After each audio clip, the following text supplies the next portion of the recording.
Los Angeles. হ্যাঁ, যুক্তরাষ্ট্রের সেই শহর যেখানে হলিউডের ঝলকানির মাঝে হঠাৎ দেখা গেল ট্যাঙ্ক, রাইফেল আর মিলিটারির বুটের শব্দ। কিন্তু কেন?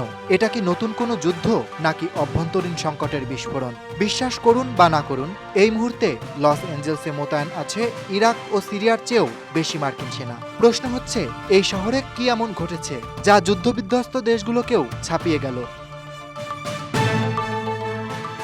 সবকিছুর শুরু প্রেসিডেন্ট ডোনাল্ড ট্রাম্পের অভিবাসন বিরোধী অভিযানের ঘোষণা থেকে। জুনের শুরুতে আইসিই শুরু করে ব্যাপক ধরপাকড়, যার বিরুদ্ধে বিক্ষোভে ফেটে পড়ে লস অ্যাঞ্জেলসের রাস্তাঘাট। পুলিশের সাথে সংঘর্ষ, গাড়ি ভাঙচুর, সরকারি ভবনে হামলা, শহর পরিণত হয় টিনসেল টাউনের বদলে টেনশন টাউনে। এই উত্তপ্ত পরিস্থিতি সামাল দিতে ক্যালিফোর্নিয়ায় মোতায়েন করা হয়েছে ৪,৮০০ সেনা সদস্য, যার মধ্যে আছেন ন্যাশনাল গার্ড ও মেরিন সেনা। তুলনায় ইরাকে ২,৫০০ এবং সিরিয়ায় ১৫০০ মার্কিন সেনা। এক কথায়, এক যুদ্ধক্ষেত্র থেকে অন্য যুদ্ধক্ষেত্রে মার্কিন ফোকাস স্থানান্তরিত। তবে এই মোতায়েন নিয়ে শুরু হয় ভয়ঙ্কর আইনি বিতর্ক।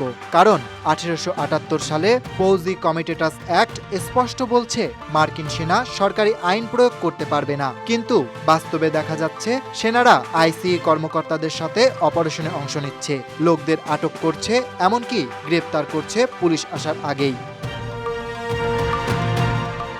ক্যালিফোর্নিয়ার অ্যাটর্নি জেনারেল রব বন্টা পরিষ্কার বলছেন, এই ধরনের সংমিশ্রণ আইন লঙ্ঘনের ঝুঁকি তৈরি করেছে। সেনা সদস্যদের উপস্থিতিতে অভিযান পরিচালনা মানে কি গোপনে সামরিকীকরণ? এটাই এখন আমেরিকার সবচেয়ে বড় প্রশ্ন। এদিকে মার্কিন প্রশাসন বলছে এই মোতায়েন মূলত সহায়তা এবং সুরক্ষা প্রদানের জন্য। সরকার দাবি করছে সেনারা কেবলমাত্র সরকারি ভবনের নিরাপত্তায় নিয়োজিত এবং তারা কাউকে গ্রেপ্তার করছে না। তবে বাস্তব চিত্র বলছে ভিন্ন কথা। ট্যাঙ্ক ফোর্স 51 নামে গঠিত বাহিনী ইতিমধ্যে প্রায় ১,০০০ অপারেশনে অংশ নিয়েছে।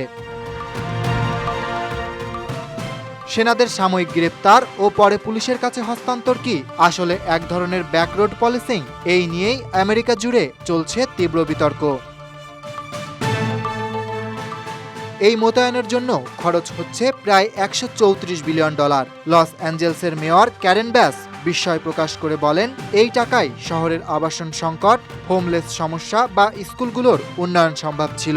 আসলে সেনা মোতায়েন কি অভিবাসী দমন নাকি রাজনৈতিক সংকেত? আরেকটি বড় প্রশ্ন, এই সেনা মোতায়েন কি শুধু সাময়িক নাকি এটি ভবিষ্যতের জন্য তৈরি হচ্ছে নতুন এক ডোমেস্টিক মিলিটারাইজেশনের ছক?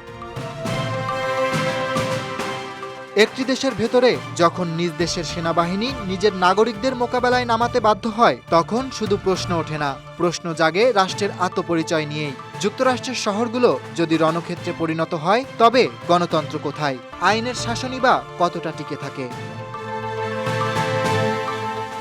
লস অ্যাঞ্জেলসের রাস্তায় এখন শুধু প্রতিবাদ নেই, আছে প্রশ্ন, আমরা কি দেখতে পাচ্ছি নতুন এক আমেরিকা নাকি পুরনো সংকটের নতুন রূপ?